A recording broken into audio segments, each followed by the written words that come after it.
j'ai une idée. Maman? Oui, Simon? Maman, est-ce que demain matin, je pourrais marcher pour aller à l'école comme j'ai fait l'autre jour? Oh, l'école, c'est beaucoup trop loin. Oui, mais maman, l'autre jour, j'ai réussi à arriver à temps et ça me tient en forme, hein?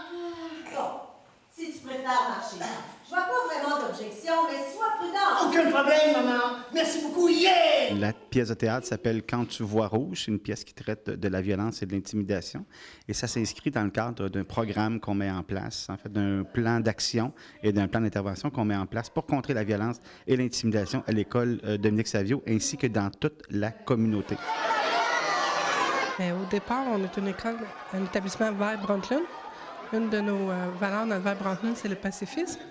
Et aussi avec le plan contre la violence que le ministère de l'Éducation a monté en 2008, on se devait de faire une lecture de notre milieu, à savoir s'il y avait de la violence, comme partout ailleurs d'ailleurs, et on devait prendre action pour essayer d'enrayer cette violence-là. Donc, une façon bien concrète qu'on a, évidemment, c'est une pièce de théâtre aujourd'hui, mais notre plan d'action est beaucoup plus élaboré que ça. En fait, il y a de la formation qui a été donnée aux enseignants, au personnel. Il y a l'implication d'un comité qui regroupe tous les acteurs de la communauté, y compris les gens du C3S, les gens de la Régie de police Manfred-Magog, les gens du service de garde, la communauté, les parents. Donc, tout le monde est investi, impliqué à l'intérieur de ce projet-là. Et il y a également un plan d'intervention qui est fait, qui est monté pour structurer, pour encadrer les élèves qui présentent des comportements violents, les élèves qui font de l'intimidation, des élèves également qui sont intimidés. Alors, on aide l'ensemble des acteurs, y compris les témoins de ces gestes d'intimidation-là qui ont un impact beaucoup plus grand qu'on le pense. Alors, c'est vraiment un projet élaboré là, qui couvre l'ensemble des phénomènes là, qui entourent la violence et l'intimidation. Je suis fière de vous et savez-vous quoi? Vous allez être des modèles. Votre exemple que vous donnez aujourd'hui avec votre lancement, avec votre pièce de théâtre, mais aussi toute votre façon d'agir pour contrer la violence, pour dénoncer la violence, ça va donner le bon exemple à tous nos autres élèves de la commission scolaire. Dans la MRC de Manfred-Magog, on est la première école qui implante ce programme-là, ce programme plein feu sur l'intimidation qui nous vient de la Colombie-Britannique.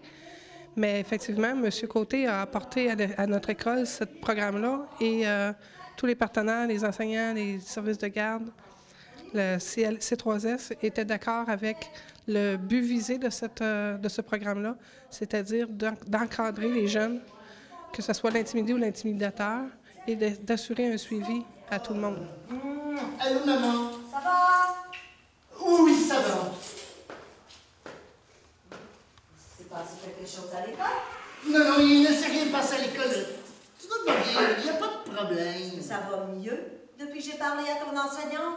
Ah oui, ça va mieux, là. Il n'y a plus personne qui rit de moi dans l'autobus ou à l'école, hein? Mais en fait, c'est un malheureux timing, dans le sens que ce qui est arrivé dernièrement avec la jeune demoiselle qui a décidé de s'enlever la vie, bien, nous, un peu comme a dit Mme Morel en introduction, on va faire en sorte que l'on ne soit pas les gens qui se sont fermés les yeux ou qui n'ont pas tenté, en tout cas, d'enrayer le phénomène, surtout d'amener les enfants à adopter des attitudes, des comportements d'affirmation. Donc, on a vraiment un rôle à donner aux victimes aussi, de ne pas se laisser faire, de ne pas se laisser manger à l'insulto.